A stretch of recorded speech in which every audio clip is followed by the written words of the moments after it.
यहाँ से इस क्लास में हम लोग बात करेंगे खनिज संसाधन के बारे में, जैव संसाधन, मृदा संसाधन और अन्य बाकी संसाधनों को देखने के पश्चात अब बारी आती है खनिज संसाधन को समझने की।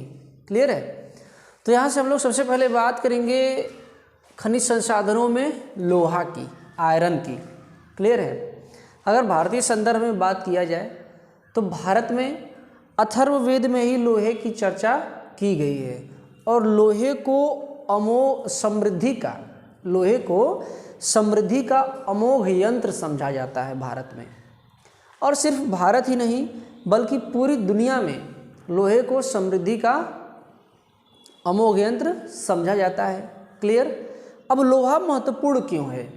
सबसे पहले समझने वाली बात यह है कि लोहा महत्वपूर्ण क्यों है। तो देखिए, लोहा महत्वपूर्ण इसलिए है, खनिज इसके आसानी से मिल जाते हैं, सस्ता है, टिकाऊ है। सबसे बड़ी बात क्या है इसमें लोहे में कि लोहा सस्ता भी पड़ता है और टिकाऊ भी है। जैसे अगर आप बात करेंगे अन्य किसी तत्व की तो महंगा पड़ता है, जबकि लोहा क्या पड़ता है? सस्ता है, टिकाऊ है। लोहे में लचीलापन होता है, लोहा भंगुर नहीं होता। ठीक है? इससे तार खींचा जा सकता है। तो बहुत सारे बातें हैं।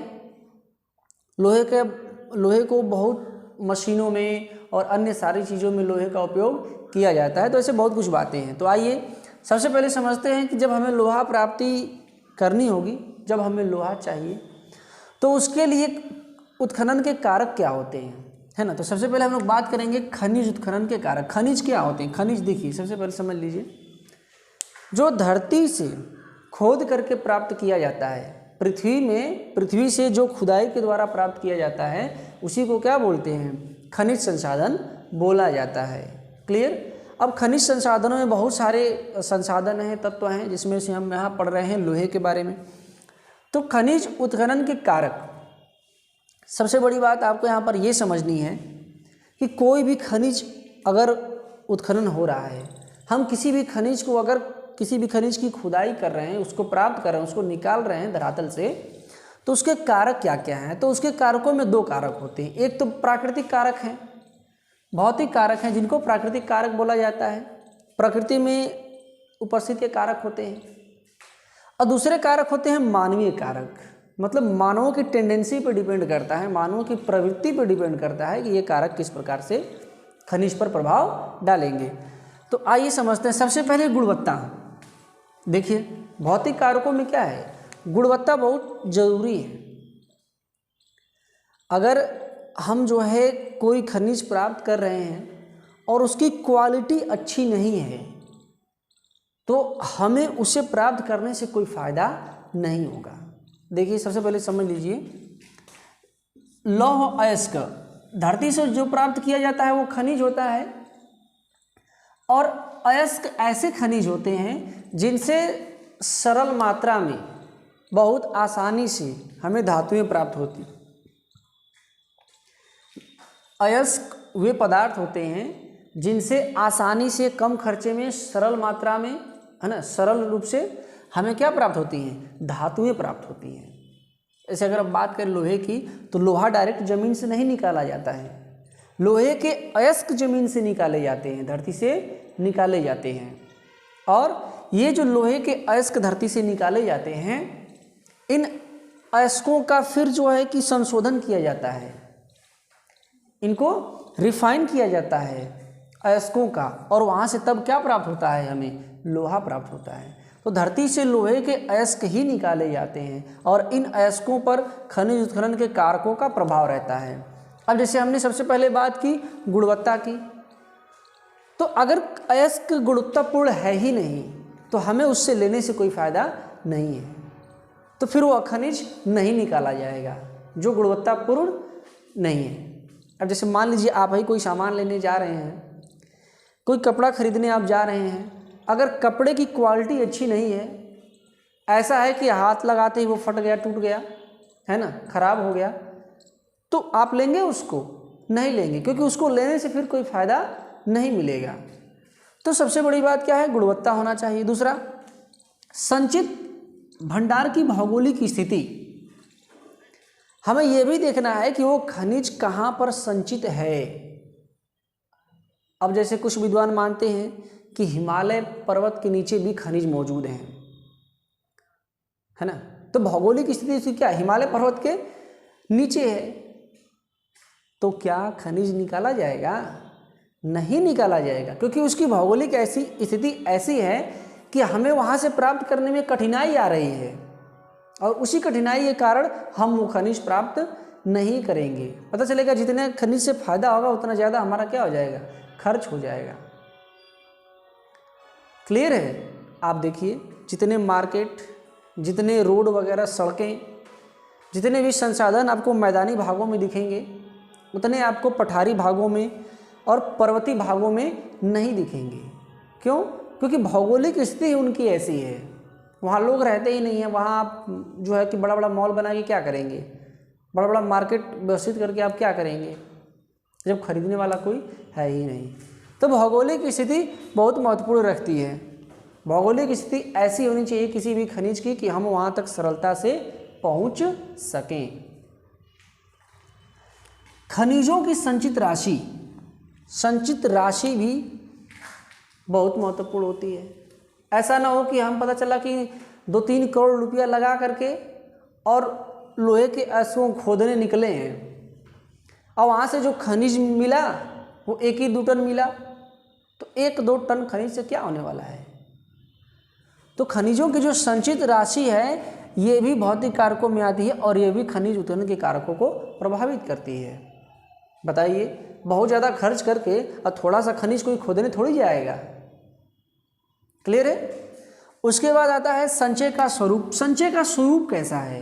क्या खुदाई करने में, उत्खनन करने में आसानी होगी कि कठिनाई होगी? उसके बाद खनिज का मूल्य, बहुत महत्वपूर्ण चीज। हम उसी खनिज को निकालेंगे ना जिसका कोई मूल्य होगा। जैसे लोहा क्या है, लोहे का मूल्य है, लोहा टिकाऊ है, सस्ता है, लोग खरीदते हैं। तो लोहे की अगर हम खुदाई कर रहे हैं तो क्योंकि लोहे का मूल्य है तो हमें फ़ायदा होगा। अब जैसे अगर हम आपसे ये कहें कि मिट्टी की खुदाई करके मिट्टी निकाल करके और बेचना है, कोई खरीदेगा? बताइए, कोई नहीं लेगा। क्यों? सबके यहाँ मिट्टी मौजूद है, तो मिट्टी का कोई मूल्य ही नहीं है। ठीक ना? तो उस हिसाब से खनिज का मूल्य होना बहुत ज़रूरी है खनिज के उत्खनन के लिए, तभी कोई भी कंपनी, कोई भी एजेंसी क्या करेगी, खनिज निकालेगी। अब आते हैं मानवीय कारकों पर। तो मानवीय कारकों में कुछ चीज़ें हैं जैसे निवासियों का जीवन स्तर। अब हमारे भारत में खनिज की खुदाई होती है ना, क्योंकि हमारे यहाँ का जीवन स्तर क्या है, ठीक ठाक है। विकसित देशों में खनिज की खुदाई होती है, उत्खनन का कार्य होता है, वहाँ के निवासियों का जीवन स्तर क्या है, ठीक ठाक है। लेकिन अगर हम अफ्रीकी देशों की बात करें तो वहाँ बड़े पैमाने पर खनिज का उत्खनन नहीं होता, क्योंकि वो लोग रोटी, कपड़ा और मकान में ही व्यस्त हैं।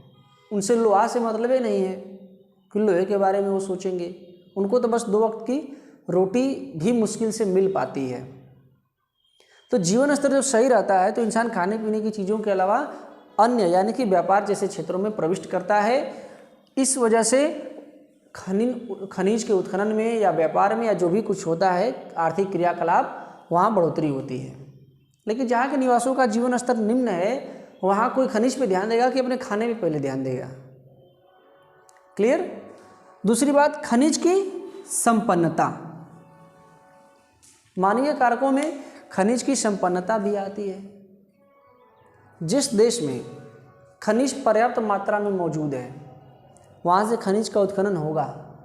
लेकिन कभी कभी क्या होता है कि खनिज भी मौजूद है और कुछ देश उसको दूसरे देशों से फिर भी आयात करते हैं, जैसे अमेरिका जैसे देश, जर्मनी और जापान जैसे देश।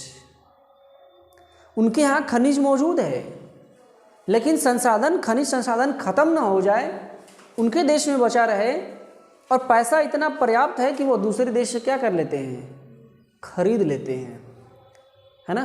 आयात कर लेते हैं, इंपोर्ट करा लेते हैं।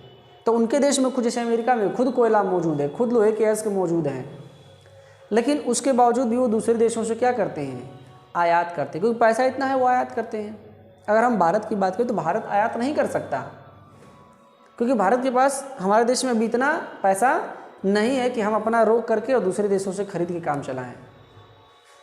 उसके बाद अर्थतंत्र का स्वरूप, हमें ये भी देखना है कि हमारा जो अर्थतंत्र है वो किस प्रकार का है। खनिजों की उत्खनन के लिए बहुत पैसा खर्च होता है और उसके लिए पूरा एक जो है कि आर्थिक सिस्टम चाहिए, इकोनॉमिक सिस्टम होना चाहिए। जैसे अफ्रीका में भारत और चीन की कंपनियां क्या कर रही हैं, खनिज की खुदाई कर रही हैं।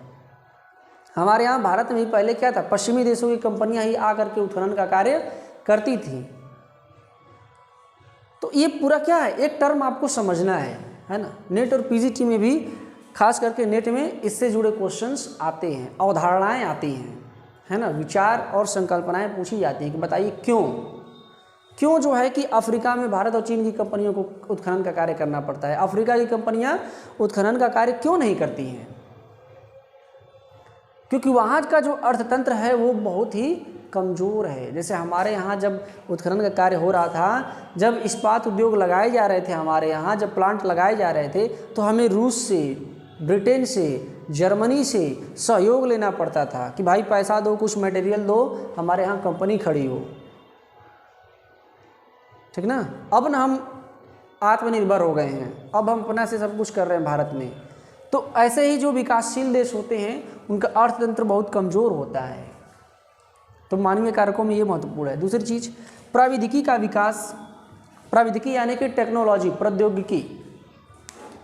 हमारे पास कोयला है लेकिन हम जान ही नहीं रहे हैं कि कोयले को निकालना कैसे है। हमारे पास लोहा है, लोहे के अयस्क हमारे देश में मौजूद हैं, लेकिन हमें पता ही नहीं है कि लोहे को निकालना कैसे है। ठीक है, अगर हमने हेमेटाइट को या मैग्नेटाइट को या लिमोनाइट को, किसी भी अयस्क को हमने निकाल लिया, उसके बाद हमें पता ही नहीं है कि इससे लोहा कैसे निकालना है। क्लियर है ना। जैसे धान की कटाई हो रही है, धान आपने काट के घर में रख लिया है, अब धान आप नहीं पका सकते ना, जब तक आपको पता ना हो कि धान से चावल कैसे प्राप्त करना है, वो टेक्नोलॉजी, वो प्रक्रिया, वो प्रोसेस आपको पता ही ना हो, तब तक आप उस धान का क्या करेंगे, वो आपके लिए तो कुछ नहीं है, फिजूल होगा। तो इसी प्रकार से टेक्नोलॉजी का विकास जिस देश में बढ़िया होता है उस देश को फ़ायदा होता है ना।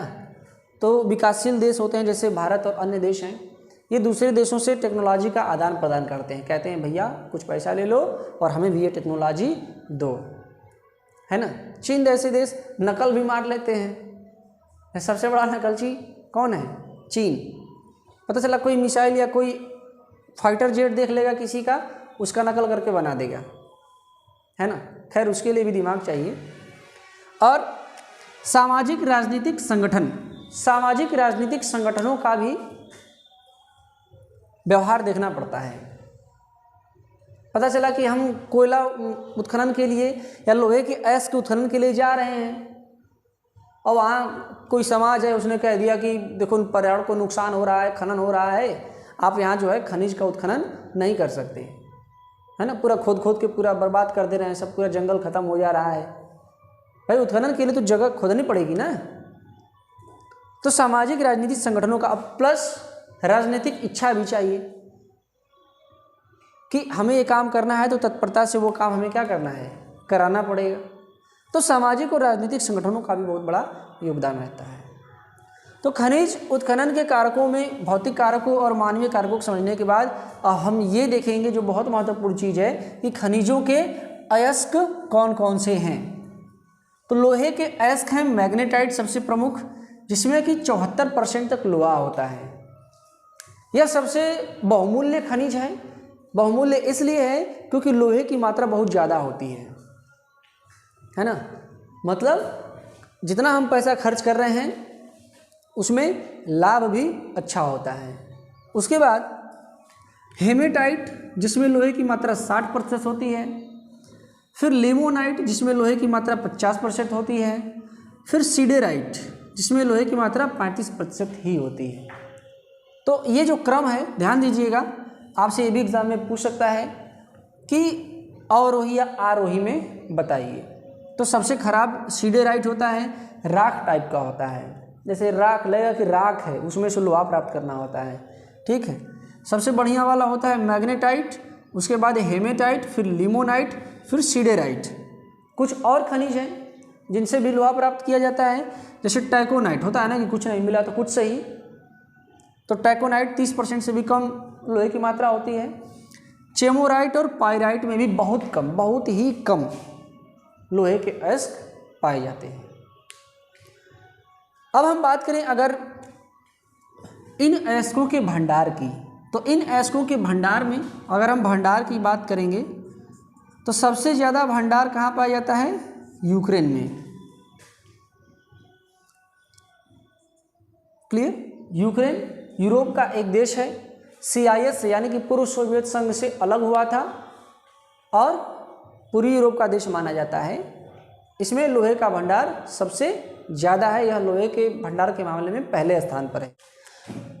उसके बाद दूसरे स्थान पर ब्राज़ील का स्थान आता है, तीसरे स्थान पर रूस आता है और चौथे स्थान पर चीन आता है। तो इन चार को आप याद रखेंगे, पहले स्थान पर यूक्रेन, दूसरे स्थान पर ब्राज़ील, तीसरे स्थान पर रूस और चौथे स्थान पर चीन।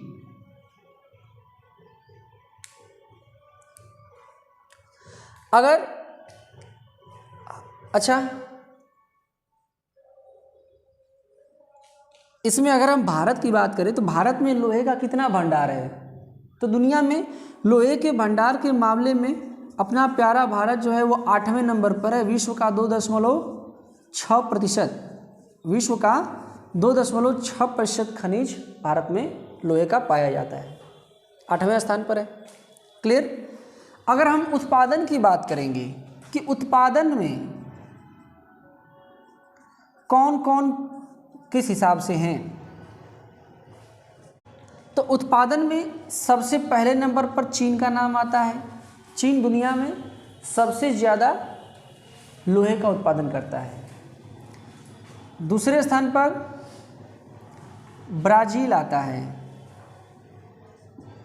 ब्राज़ील लोहे का उत्पादन के मामले में दुनिया में दूसरे स्थान पर है।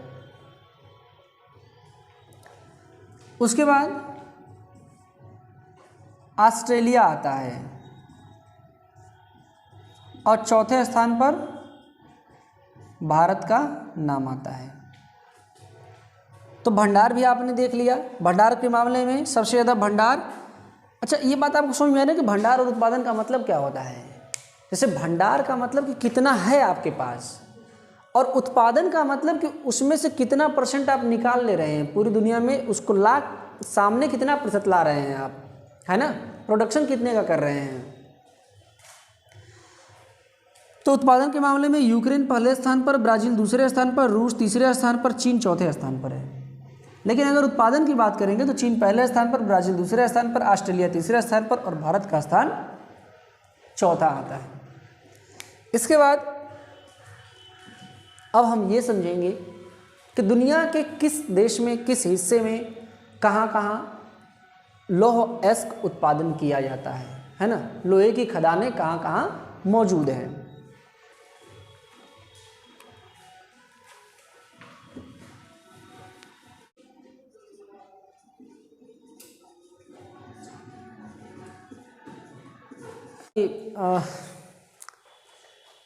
लोहा उत्पादक क्षेत्रों में अगर हम बात करेंगे तो कुछ क्षेत्र हैं, इनको हम लोग जल्दी से देख लेते हैं।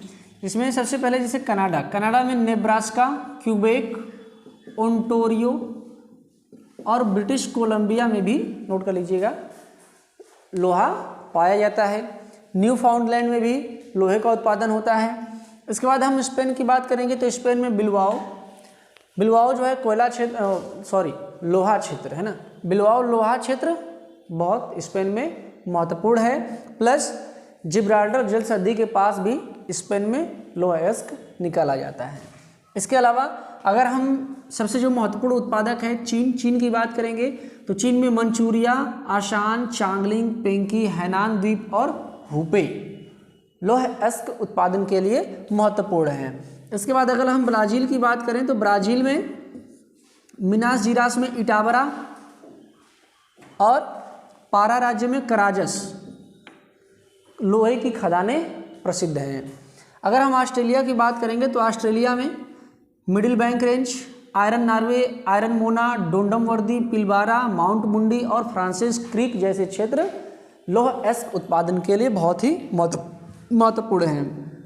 अगर हम भारत की बात करें तो भारत में सर्वाधिक क्षेत्रों में देखिए, चीन के भी लगभग हर क्षेत्र में लोहा निकाला जाता है ना, थोड़ा बहुत। तो उसमें से जो बहुत प्रसिद्ध है, जहाँ पर बड़ी मात्रा में निकलता है, वो हमने आपको बता दिया। भारत में झारखंड के सिंहभूम जिले में कुछ लौह अयस्क खदानें हैं, जिसमें कि पंसीराबरू, गुआ, बुदाबरू, नोवामुंडी और जामदा, ये झारखंड के सिंहभूम में स्थित लोहे की खदानें हैं। उड़ीसा में क्योंझर, बोनाई और मयूरभंज में लोहे की खदानें हैं। क्योंझर में जो लोहे की खदान है उसका नाम बगियाबरू है। मयूरभंज में जो लोहे की खदानें हैं उनका नाम है बादाम पहाड़ी, गुरु महिसानी और सुलई पाट हैं। एक बार और देख लीजिए, सिंहभूम में पंसीराबरू, गुआ, बुदाबरू, नोवामुंडी और जामदा। इसके अलावा उड़ीसा के क्योंझर में बगियाबरू, बोनाई और मयूरभंज में बादाम पहाड़ी, गुरु महिसानी और सुलई पाट हैं। इसके अलावा भारत में ही महाराष्ट्र के चांदा जिले में लोहारा और पीपल गांव, क्वेश्चन पूछा गया है यहाँ से कई बार, तो लोहारा और पीपल गांव, तथा कर्नाटक में बाबा बुदन की पहाड़ी, बाबा बुदन की पहाड़ियों से लोहा निकाला जाता है। अगर हम रूस देश की बात करेंगे तो रूस में कर्च प्रायद्वीप, मास्को टूला क्षेत्र, क्रिवोई रोग महत्वपूर्ण है, एग्जाम में पूछा गया है, निजनी इब्दन और मैग्नेट माउंटेन जो यूराल क्षेत्र में पड़ता है। मैग्नेट माउंटेन यूराल क्षेत्र में है। इसके अलावा गोरनाया शेरिया और कुजबास और कुस्क।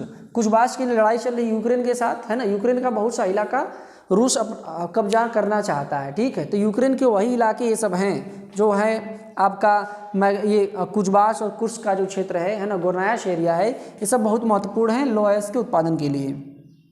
इसके अलावा अमेरिका की अगर हम बात करेंगे तो मसाबी रेंज याद रखिएगा, रेड माउंटेन, ऊंटा और ईगल माउंटेन। वैसे अमेरिका के भी लगभग सभी क्षेत्रों में लोहे का उत्पादन होता है, जो महत्वपूर्ण है वही आपको जानना है। अफ्रीका में ट्रांसवाल और आरेंसस, है ना, ट्रांसवाल और आरेंस स्टेट जो है कि लौह उत्पादन के लिए विख्यात हैं ये क्षेत्र। क्लियर। तो ये सारी चीज़ें आपको जाननी हैं और याद रखनी है। एक बार उन लौह अयस्क क्षेत्रों पर चर्चा कर लेते हैं, एक बार जो एग्ज़ाम में पूछी जाती हैं, कई बार पूछी गई हैं। जैसे देखिए, ब्राज़ील में मिनास जिरास की इटावीरा और पारा का कराजस पूछा जाता है। चीन में लौह का मुख्य जो क्षेत्र है वो है मंचूरिया, पेंकी और हैनान द्वीप भी एग्जाम में पूछा गया है कि किस लिए प्रसिद्ध हैं। क्लियर।